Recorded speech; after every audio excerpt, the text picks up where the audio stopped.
The Golden Knights snapped Boston's wicked, record-breaking home win streak last night, 4-3 in the shootout. What's up with all these blown leads for the VGK? And a question from one of our viewers about cooking the books. You're Locked On Golden Knights, your daily podcast on the Vegas Golden Knights, part of the Locked On Podcast Network. Your team every day.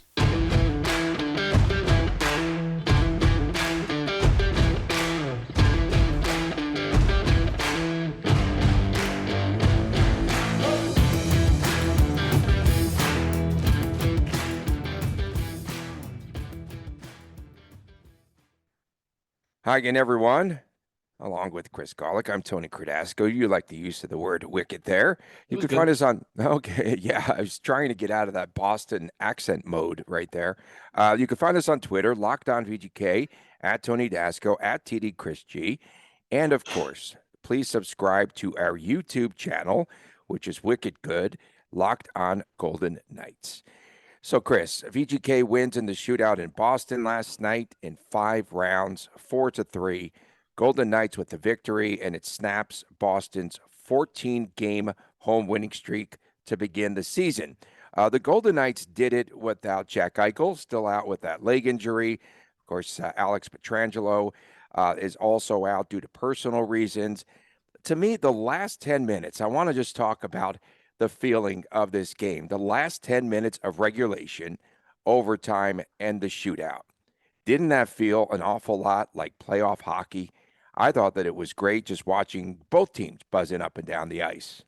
Yeah, no doubt. I was listening to we drove down to Boulder City last night to just a little Christmas drive, checking out actually that real big Christmas house already off the rails, segment 1, 5th Street, downtown Boulder City. You have to go see that Christmas house. Just Google Boulder City Christmas house. It'll come right up. It's remarkable. But back to business here. Yeah, I mean, there was certainly, you can hear it in Dan Duba's voice on the radio. There definitely was some excitement. It was different. It was a different game for the VGK. I mean, plus 155. We mentioned that last night. A game they should not have won. They tried not to win, and more on that, soon. But yeah, there's definitely some excitement and a different feeling than all the other regular season games so far, not just because it was Cassidy's homecoming, so to speak, but the fact that this was the first time, really, we can say VGK was on the other side of the measuring stick.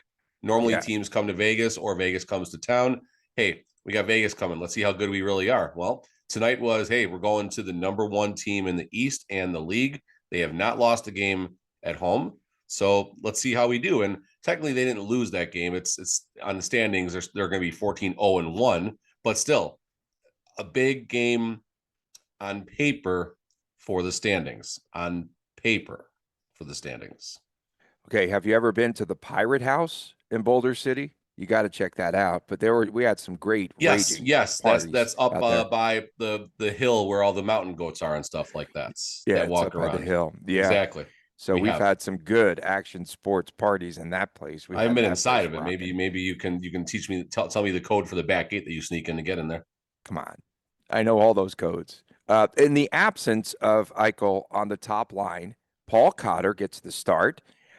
He starts at the left wing, and so it's Chandler Stevenson moves over. Again, great observation on your part. And then along with that, Mark Stone is there. Cotter gets on the board very early in the game. Jonathan Marchessault makes it 2-0 and then 3-0 on the second Cotter goal. But talk about his contributions in the game last night. So, I mean, starting with Stevenson first, Stevie is a natural. Tony's gone. Stevie is a natural center that can't be forgotten. And there were issues last season when Stevenson was on the wing and it didn't work out as well. I thought that what's it called? What's the word I'm looking at? That experiment, if you will, was over with.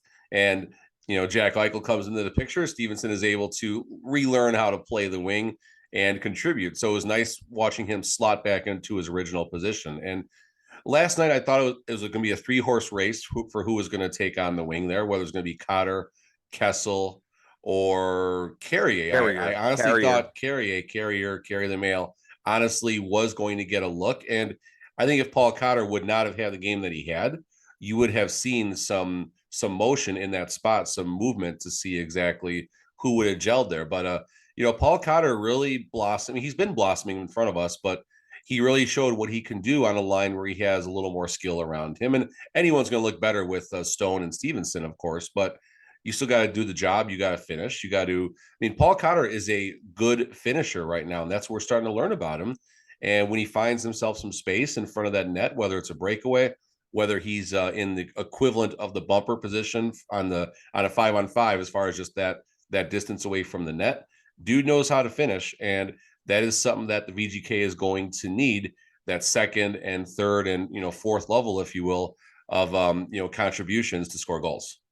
So, a very emotional night last night for Bruce Cassidy.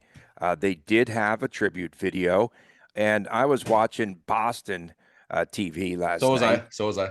Okay, and that was kind of fun, and we could talk about that if you want in a little bit. But in any event, so I missed the tribute video because they came back a little bit late. I didn't see it on ESPN2, and then Kaylee, thank you so much for sending me that video from VGK social media.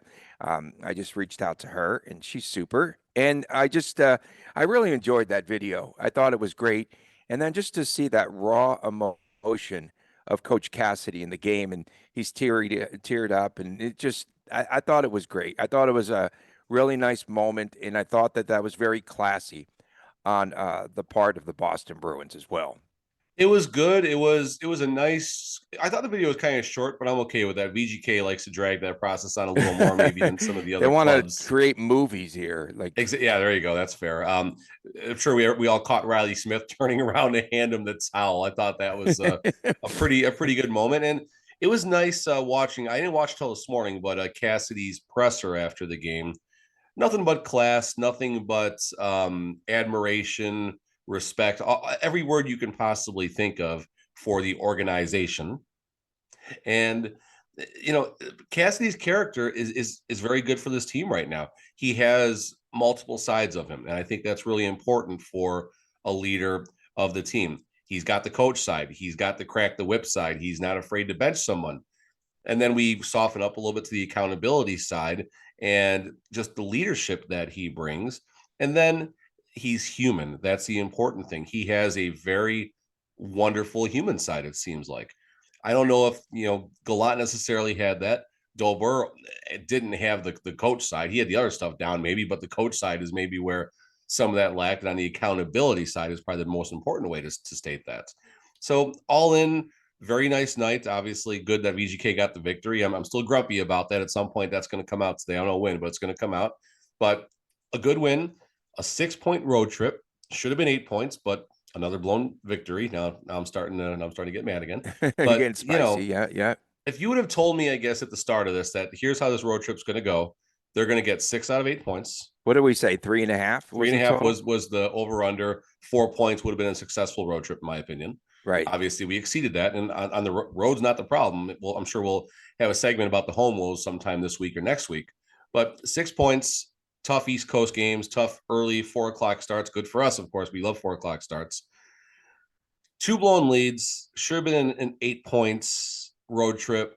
But again, all in perspective, I guess that's what matters. 6 points, like Cassidy said last night.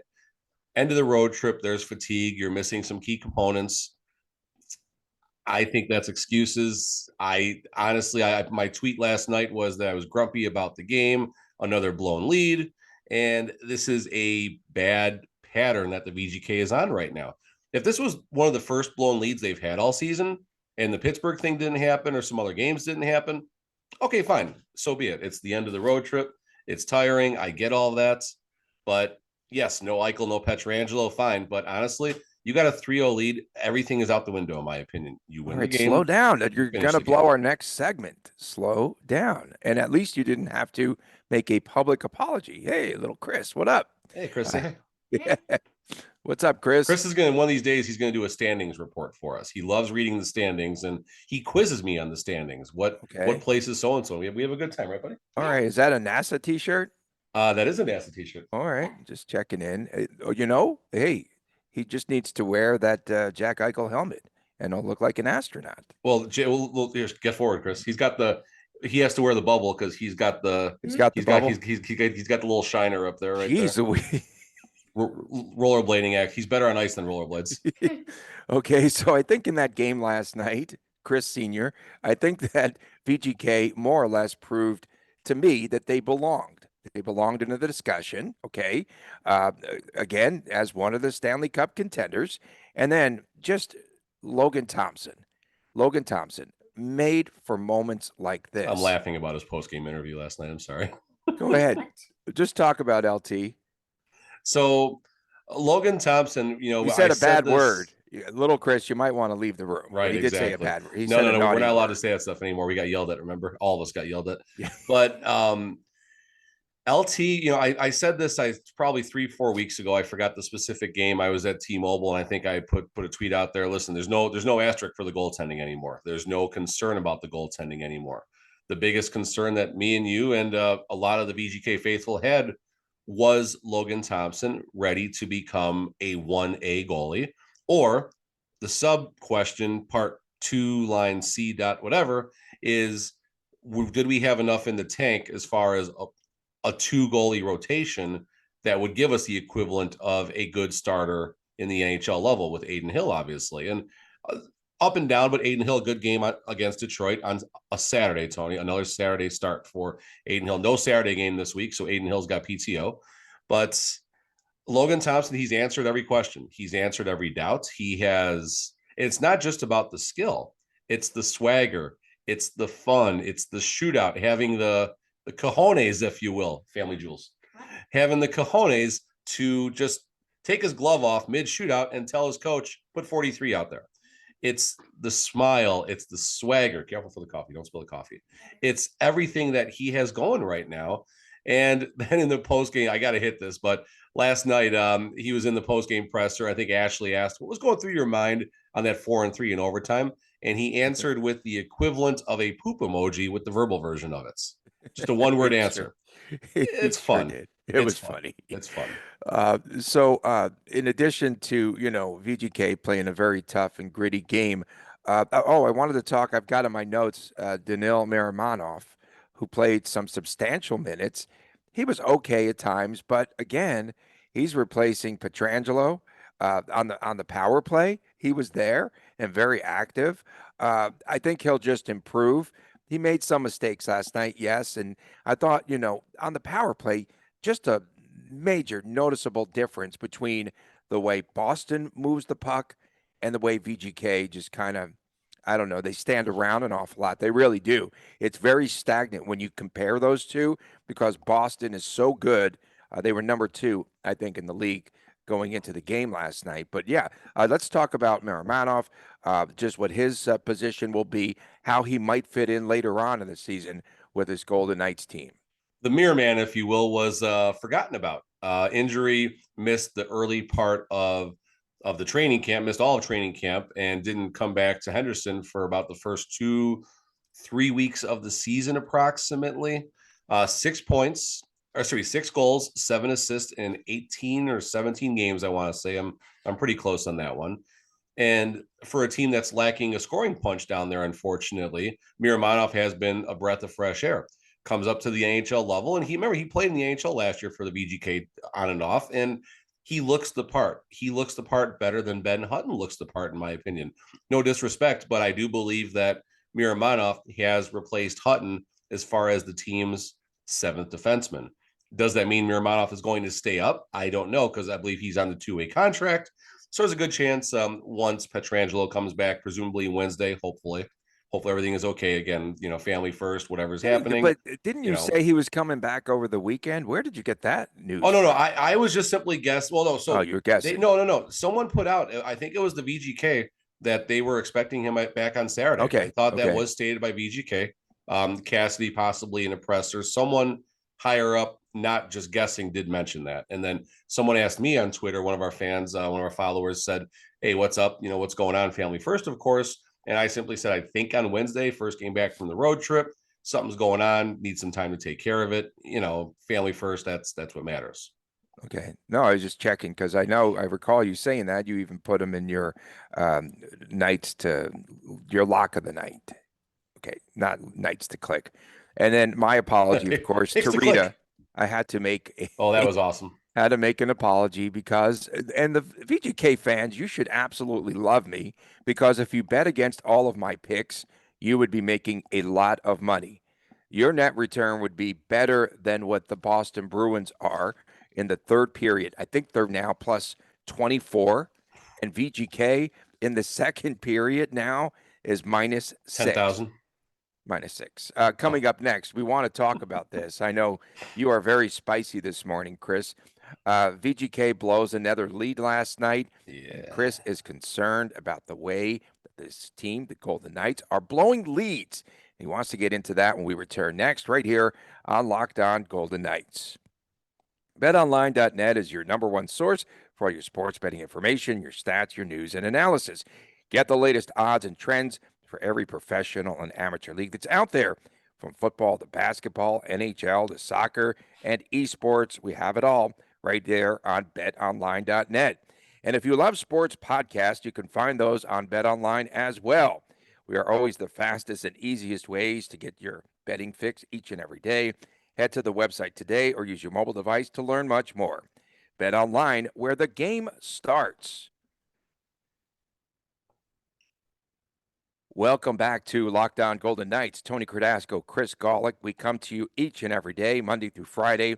Make sure that you subscribe again to our YouTube channel, Locked On Golden Knights, and our podcast is free and available wherever you get your podcast. And did I see a graphic or something last night, or was it a mention that VGK has scored first in 16 games this season? 16 games. Yeah, I mean, I Is don't that recall about the right? graphic, but that definitely Okay. does sound about right. They are doing Maybe it was a wonderful. graphic in my head They're last night ready or for the something. game. I mean, Cassidy did mention last night they start on time. No doubt about that. Okay, so VGK wins, but they blow that three goal lead last night, 3-0, and then the comeback. And we've seen this all too frequently here with the Vegas Golden Knights. I got notes, bro. Okay, so I was just looking recent memory here. Okay, so I started to write down last night blown leads. Boston 3-0. Boston comes back and ties the VGK. The Penguin game, they had a 2-goal lead, right? 2-0. Blue Jackets, they blow a 2-0 lead. They win in the shootout 3-2. Um, Again, there were some other games. They fell apart against the Sharks. They led 1-0. They led 2-1 in that game.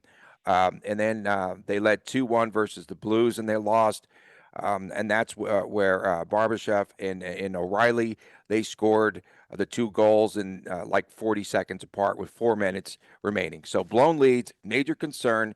Sooner or later, this comes back to bite the VGK. How do you like that research there, I like man? it. So I just did a much more condensed version while you did the bet online read, and I counted 9 of 27 of our games where VGK, in my opinion, failed to put someone away. Whether that's a blown lead, whether that's a game where a team kind of claws back, like the Ottawa Senators, for example, like the Montreal Canadiens, and things like that, where teams just kind of make these games that aren't close by any means. And then all of a sudden, there's a reason to stay for the entire third period or watch for the entire third period because they cannot finish the job. And this is a concern right now. Last night's game, I kind of started my soapbox a little bit earlier, but last night's game, yes, they won. Yes, the end result is good. Yes, Eichel is gone. Yes, Pietrangelo was gone. Yes, there's fatigue. Yes, it's a 4 o'clock start. Blah, blah, blah, blah, blah, blah. I don't care. It doesn't matter. This is the National Hockey League. You have to find a way to finish more of these games. You're never going to be perfect. Cassidy has mentioned that so many times, and I buy into that. Tony buys into that. Everyone understands that you're not going to be perfect 80 plus games a year. You're not going to be perfect every single period of every single game. It's just not possible. But 1/3 of our 27 games, the VGK has made these games much more exciting than it needs to be. Now, we can maybe soften this a little bit. The fact that new system, new situation, there are some key injuries. Fine, I'm okay with that. But again, like I said earlier, If this was the first or second time this happened, I would have been fine with last night's outcome. I would have been fine with it. But it's not. Everyone knows this is not the first time. 1/3 of the games, VGK failed to put their opponent away. At times, it has cost us 2 points in regulation. It has cost us in overtime, or it has cost us just using a heck of a lot more energy to win a game that felt like it should have been over in the second period. So this is a concern, but there's time still to fix it. If that's And the positivity, there's time. Yeah, and that second period is just a major concern because every time they lead 2-0, you tweet out, I tweet out, either from the account or what have you. Here we go again. It's period 2, and this lead is not secure. I don't know what it is about this team where they let their guard down and they seem to take like that period off. Again, they're -6 there. They are plus in the teens in the first period. They're doing very well to get off to that quick start, but they have to sustain that. They really do have to play a lot better and more mentally tough. And again, last night, like I thought that the big goal in the game was the Pasternak goal there with like 25 seconds to go. The goal in the cost me second money. period. I took Pasta no to score at -130, and that hurt me last night. Pasternak. That's all I could hear in my head. You took what now? He was at -130 not to score. Oh, no. That's the shortest price not to score that I've seen, I think, ever watching these. I know he's hot. I'll Right. take -130 all day, and if it costs me money, it costs me money. That's $39 that I'll never have again. Did you see they were losing their minds because on that 4-on-3, I think he only had one touch of the puck, which made no sense, right? Like he should have had more there late in the game. And then, the 5-on-3, we knew that the VGK had to stay out of the penalty box last night. And again, it's just about the timing and these just mental mistakes. Kolasar had a penalty last night there were just some really bad blunders, I think, on the part of VGK.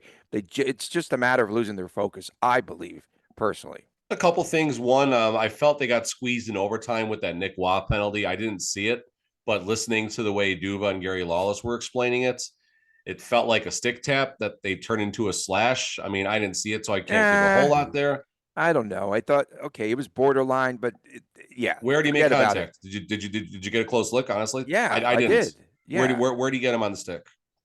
He just wrapped it around him, and he just It was a wrapped him. wrap. Okay, then fair. Yeah, he was behind him, and he wrapped it around him, and he got him like on the body. I got you. They made the comment that it was Nick a Waugh lower kept his body feet moving. slash. It was a lower body slash. Lower body slash. So talking to my good buddy John Rader, actually he'll be in town. We're going to catch the Rangers game on Wednesday. Nice. He asked me, "Hey, now 3-0, can they blow a 3-goal lead?" Here's my response. Here it is. Can you see it? Focus. No. Focus. It says. Oh, yes, it's a bad very word. capable. Was that from LT? That's no, a bad word right. right there. And shout out to a listener, Joey Rosati. What did he say? What did he say? Oh, he asked if Vegas can blow a 3-0 lead. I said yes, very capable. That was my response. Okay, gotcha. Sorry about that. My point didn't make my point.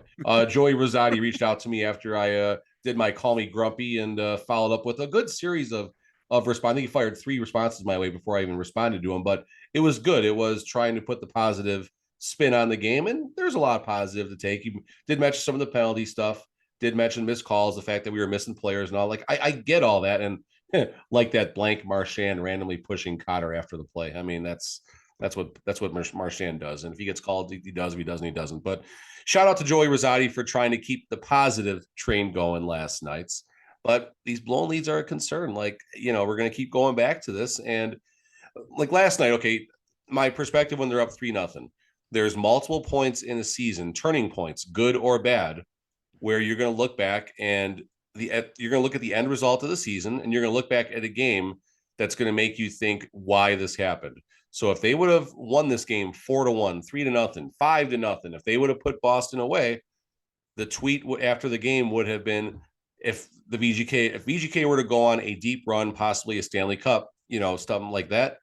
This game last night, December 5th against Boston, is the type of game that's a turning points. But now instead, this game just exposes us a little bit more. And right now, Dennis Green, we are who we thought they were by a lot of teams going against Vegas, letting them, we're what's the word? We let them off the hook. They are who we thought they were. If you want to crown them, whatever. That's terrible. Tony, go. You still want me to go and pick against VGK, right? Because that bodes well for probably your betting and for the listeners. I got my butt kicked this weekend. Nothing boded well for me. Boded, is that word boded well? What Boded. is their play-by-play guy? Is that Edwards? Who is that? Jack Edwards, I think. And Okay. so did you hear him last night when he goes, so they're having that great, like, just back and forth, open ice skating. That 10-minute mark, that was really, like, to me, that was the best hockey I've seen out of VGK. Well, probably in Boston too. Just two heavyweights pretty much going at it back and forth. And he comes up with, I think they went to break and he's like, Martha, the bond's on fire.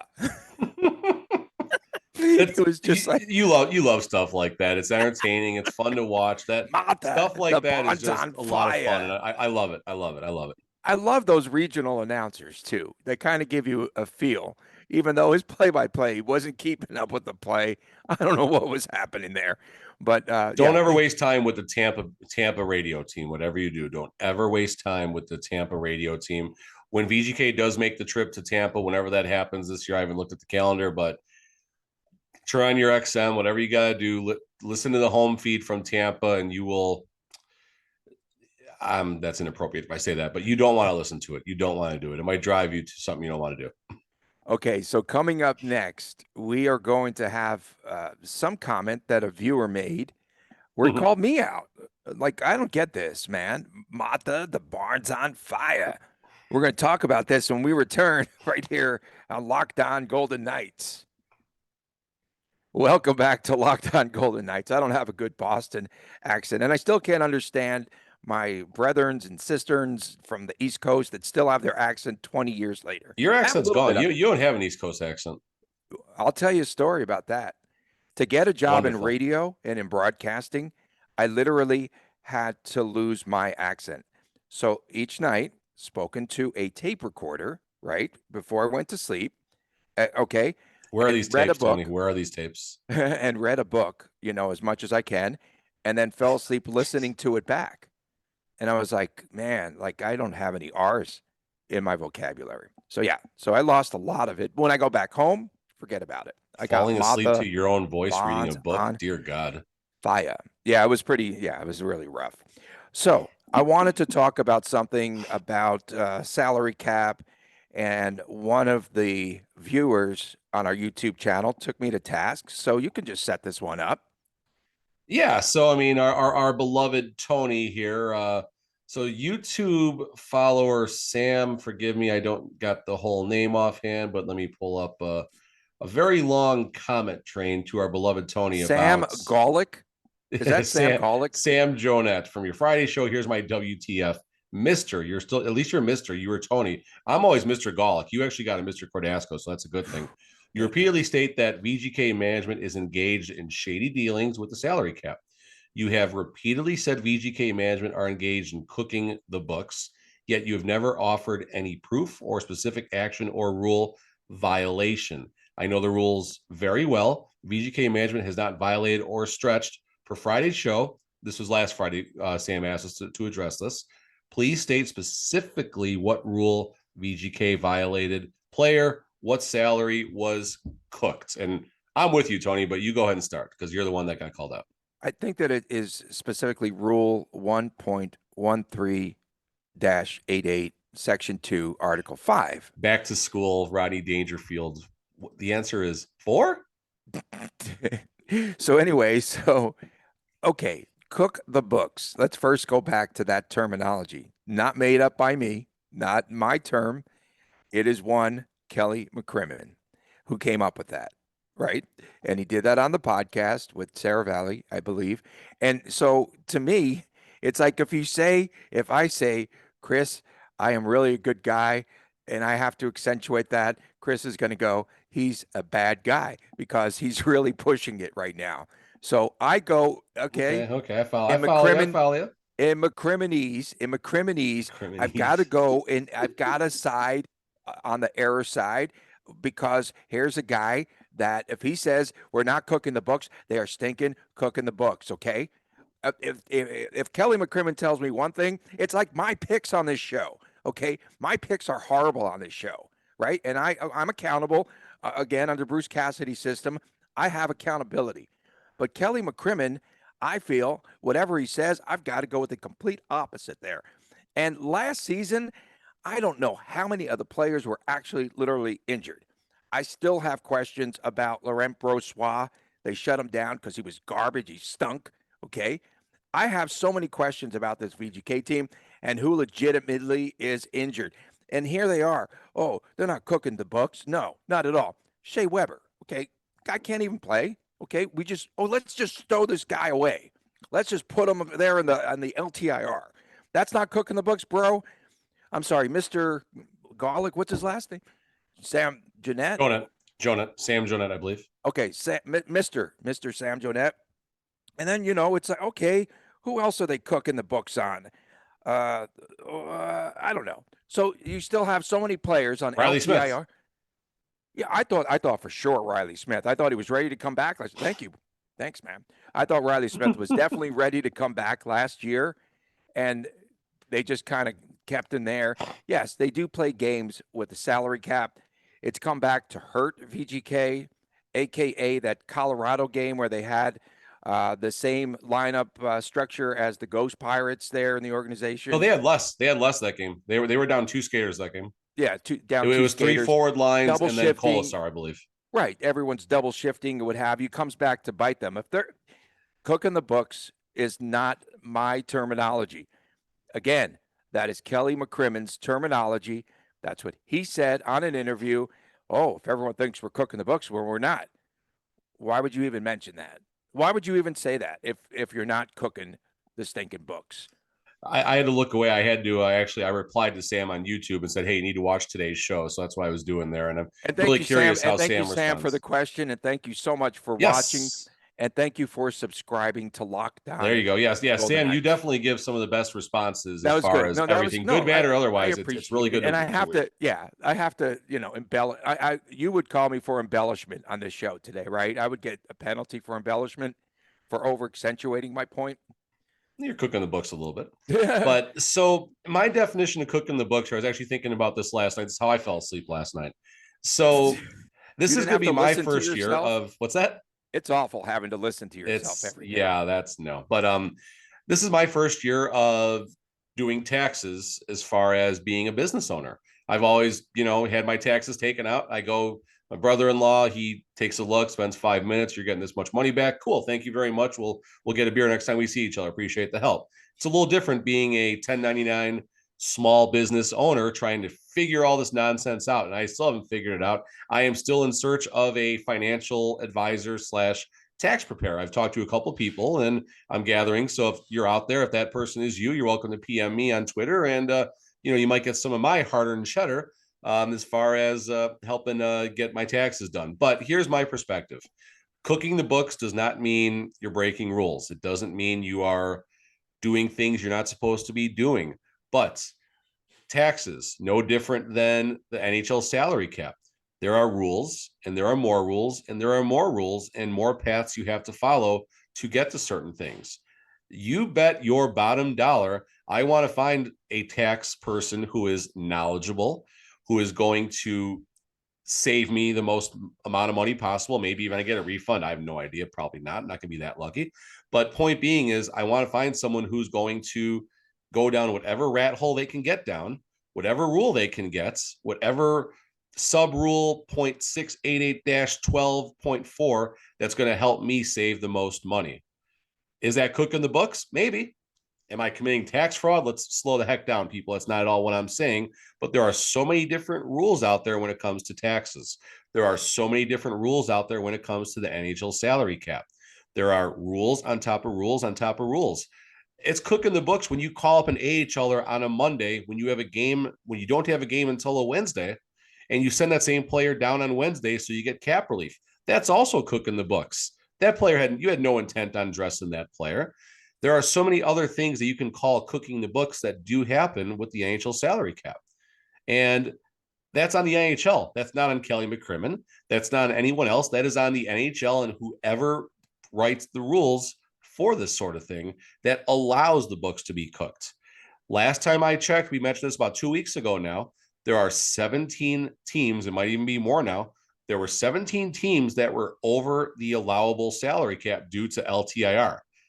Don't tell me for a second every one of those players should be on IR or LTIR. Just don't. It's not possible. Nikita Kucherov misses the entire season 2 years ago, and he looked great in the playoffs. Come on. Absolutely. Yeah, they stowed him away. Of course they did. They play games, but again, it could be something.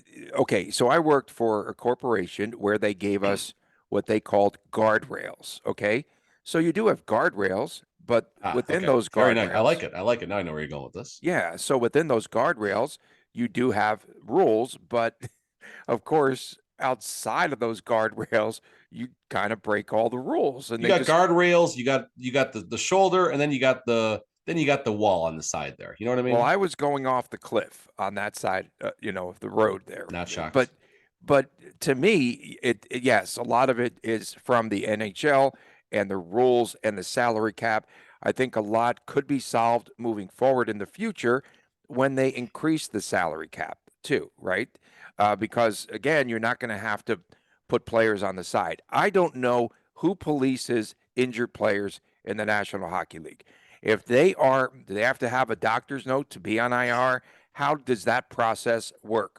That's what I want to know, is because, I think a lot of teams can do that. You talked about Kucherov, then he comes back for Tampa. He's just fine, He looked great. And everyone knew that that's what they were doing. They were storing him for the postseason. You have to blame part of this on the National Hockey League. It is on the NHL, but again, there's rules, and this is no different than we're running short on time here. But when I ran poker rooms, I had a lot of individuals around me that we would have discussions about the rules. Do we write new rules? Do we add something to our rule book?